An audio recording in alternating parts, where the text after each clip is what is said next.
কোনো বেসরকারি মাদ্রাসার প্রার্থনায় গাওয়া হবে না বন্দে মাতরম, জানালেন বিধায়ক হুমায়ুন কবির। শিক্ষা দপ্তরের নির্দেশ মতো সোমবার থেকে রাজ্যের প্রতিটি স্কুল ও মাদ্রাসার প্রার্থনা সঙ্গীতে বন্দে মাতরম গাওয়া হয়। তবে এই বিষয়ে বিধায়ক হুমায়ুন কবির বলেন, সরকারি মাদ্রাসাগুলিতে প্রার্থনায় বন্দে মাতরম গাওয়া হলেও কোনো বেসরকারি মাদ্রাসায় এই নির্দেশ মানা হবে না। বেসরকারি মাদ্রাসাগুলো যেহেতু সরকারি কোনো সুবিধাই পায় না, সেহেতু সরকারি এই নির্দেশ মানা হবে কিনা তা বিবেচনা করে দেখা হবে। মানসিক স্বাস্থ্যের জন্য সবার আগে যে নামটি মনে ভেসে ওঠে, সুস্থ মনের ঠিকানা মনোবীক্ষণ। যোগাযোগ নাম্বার 7477799513। জনগণ মনোনয়ক জয় হোক, এটা তো আমাদের ভারতবর্ষের একটা জাতীয় ইয়ে।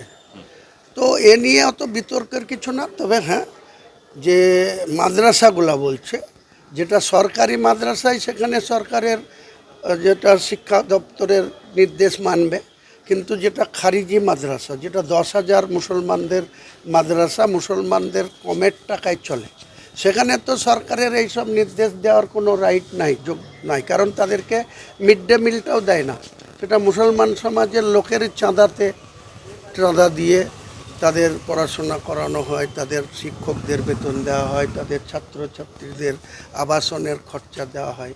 আর সেখানে যদি রাজ্য সরকার হুইপ দেয়, তারা মানবে কি মানবে না তার সেই সব বোর্ড। আমিও একটা মাদ্রাসার প্রেসিডেন্ট আছি, আমিও একটা সমাজের মসজিদের প্রেসিডেন্ট আছি। তাহলে সেখানে তো রাজ্য সরকার যদি আমার উপরে কোনো নির্দেশ দেয়, আমি তো সেটা মানব কি মানব না, আমার কমিউনিটির মধ্যে আলোচনা করে তার রিয়াকশান দেওয়া যাবে।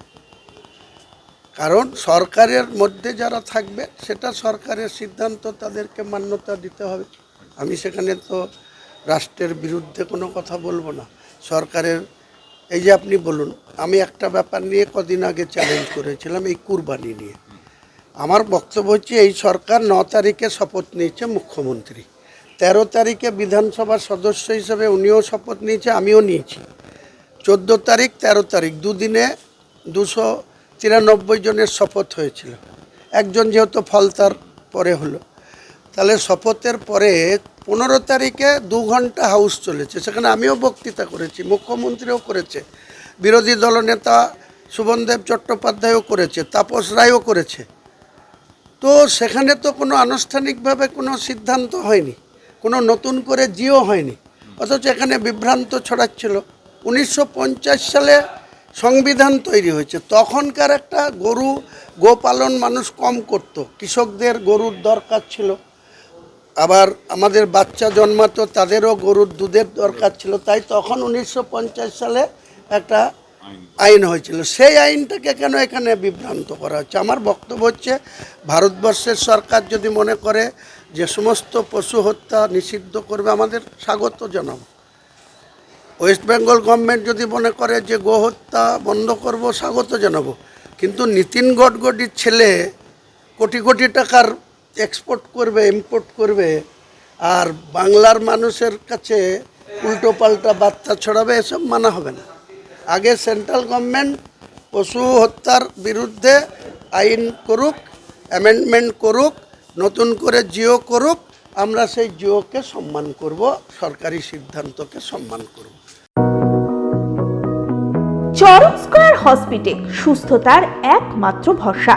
জেলায় প্রথম একই ছাদের তলায় সমস্ত অত্যাধুনিক উন্নত মানের চিকিৎসা পরিষেবা, উন্নত মানের IPD, ICU, CCU, NICU, PICU, dialysis, 7টি modular OT, orthopaedic, paediatric, urology, gynaecology, 24 ঘন্টা অভিজ্ঞ চিকিৎসক।